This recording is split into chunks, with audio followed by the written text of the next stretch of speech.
Sorry about the technical difficulties. Well, Mono Lele family, Mono Tamau Pumpumin, for the gathering this Saturday. Greetings in the wonderful name of our Lord and Savior, Jesus Christ. We are slowly coming towards the end of Psalms 111. What a wonderful journey it's been so far, looking at the wondrous works of our God. We see the psalmist marvel at the creation of God, and we see him call into remembrance some of the things that God has done for him. This morning we continue on to study Psalms 111. We'll be looking at verses 8 and 9 this morning. I'll be breaking it down verse by verse, using scripture to interpret scripture, but also using other resources here to help us understand the text we are looking at. Amen.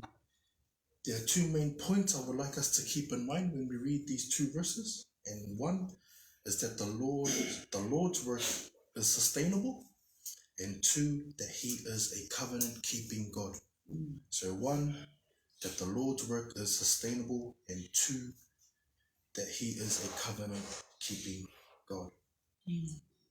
So we begin in verse 8 to verse 9. So it reads, "They are sustained forever and ever, done with faithfulness and uprightness.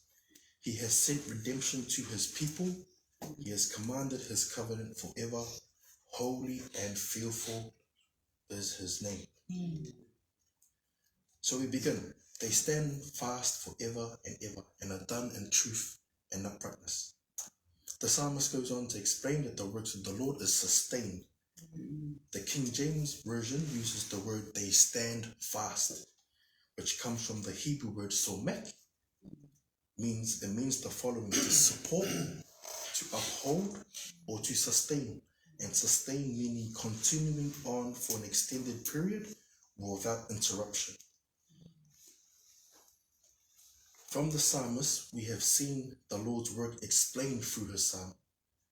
Here we see that the psalmist says that the works of the Lord stand forever. They are sustained, they're ongoing, they continue, which means, again, continuing on for extended period or without interruption. Without fail, God's work and his precepts, his law and his words will not fall or fail. Isaiah 40 verse 8 says this: "The grass withers and the flowers fall, but the word of God endures forever." So everything else may pass away, but it's the word of God that endures forever. The psalmist continues on to say how the Lord's work is done. It says there, truth and uprightness. Another interesting word to look at here is the word done. This comes from the Hebrew word asor, which means accomplished, to be produced, or to be offered. We then find two characteristics of God here, which is that coincides with his work. It says there his work is done in truth and uprightness. The word truth comes from the Greek word emeth, which means the following: sureness, reliability, faithfulness, and firmness. So we see when we read verse 8, they stand fast forever and ever, sustained, support, uphold, and are done. His works are accomplished in truth, which is sureness and reliable, faithful, and firm. We can be reassured as believers that the works of the Lord are reliable, and it's faithful, and he is faithful to his works. The last word we're left there is uprightness. The word uprightness comes from the Hebrew word yashor, which means upright, fitting, and proper. So overall, that whole verse, they, as in the works of the Lord, stand fast. They sustain, they support forever and ever, and are done, which is accomplished in truth, sureness, which is sureness, reliable and faithful, and firm, and in uprightness, which is upright, fitting, and proper. Encouraging as we read this, it is a good reminder that the works of the Lord are done and sustainable. It's ongoing without any interruptions, and they will be accomplished in truth and uprightness. We then move on to Psalms 111 verse 9, where it says, He sent redemption unto his people. He has commanded his covenant forever. Holy and reverend is his name. From here we see God has sent out. The Hebrew word is sholach, which means to send, to stretch out, or to let loose. Now, what has God sent out? What has he stretched out, or what has he let loose?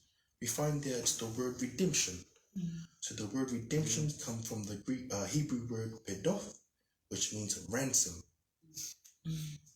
The Google dictionary of redemption means the action of saving or being saved from sin, error, or evil. The psalmist here is recalling the time when God saved his people from the bondage of slavery in Egypt. We talked previously about the Abrahamic Covenant in Genesis 15 verse 13, where God spoke to Abraham at the time and said, Now certainly that your descendants will be strangers in a land that is not theirs, and will serve them, and they will afflict them for 400 years. Part of the Abrahamic Covenant God had made with Abraham was that his descendants will be strangers in a land that is not theirs, and will serve them, and they will afflict them for 400 years. Now you're probably saying, where does the redemption part come in? How does that fit into the whole Abrahamic Covenant? Well, the redemption part of this, which the psalmist is recalling to remembrance, is found in Exodus chapter 6, verse 6. Where God speaks to Moses and says, Therefore say to the children of Israel, I am the Lord Yahovah. I will bring you out from under the burdens of the Egyptians, and I will rescue you from their bondage, and I will redeem you with an outreached arm and with great judgments. 10 plagues later, we see the great exodus of Israel in Exodus chapter 12, verses 33. So overall, Psalms 111 verse 9, he has sent redemption. He has saved his people. So he has sent redemption unto his people. We continue on with the psalmist saying, he has commanded his covenant forever. The word command comes from the Hebrew word soya, which means to command, give charge, to order, or to ordain. We see that this term is almost like a military term.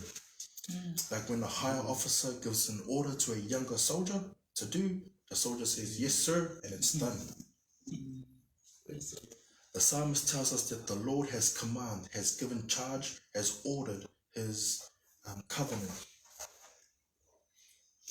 Now what has the Lord commanded? His covenants. Then it goes on to say forever, everlasting, unending, future or eternity.